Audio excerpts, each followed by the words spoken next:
اسرائیلی افواج نے ایران کے ساتھ ساتھ لبنان کے خلاف جارحیت تیز کر دی۔ صہیونی کارروائیوں سے دارالحکومت بیروت لرز اٹھا۔ اسرائیلی افواج نے تازہ کارروائیوں میں حزب اللہ کے ٹھکانوں کو نشانہ بنانے کا دعویٰ کیا ہے۔ رائٹرز کی جانب سے جاری کردہ ویڈیو میں دھماکے کے مقام سے دھواں اٹھتا دکھائی دیا۔ بعض مقامی ذرائع کے مطابق اسرائیل کی زمینی فوج مشرقی لبنان میں داخل ہو گئی ہے، جہاں لبنانی افواج سے جھڑپیں ہوئیں۔ خبر ایجنسی کے مطابق حزب اللہ نے اسرائیلی فوج کو لانے والا ہیلی کاپٹر مار گرایا ہے۔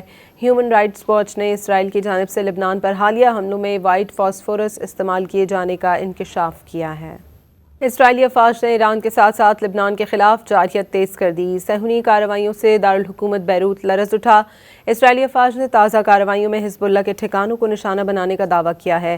رائٹرز کی جانب سے جاری کردہ ویڈیو میں دھماکے کے مقام سے دھواں اٹھتا دکھائی دیا۔ بعض مقامی ذرائع کے مطابق اسرائیل کی زمینی فوج مشرقی لبنان میں داخل ہو گئی ہے، جہاں لبنانی افواج سے جھڑپیں ہوئیں۔ خبر ایجنسی کے مطابق حزب اللہ نے اسرائیلی فوج کو لانے والا ہیلی کاپٹر مار گرایا ہے۔ ہیومن رائٹس واچ نے اسرائیل کی جانب سے لبنان پر حالیہ حملوں میں وائٹ فاسفورس استعمال کیے جانے کا انکشاف کیا ہے۔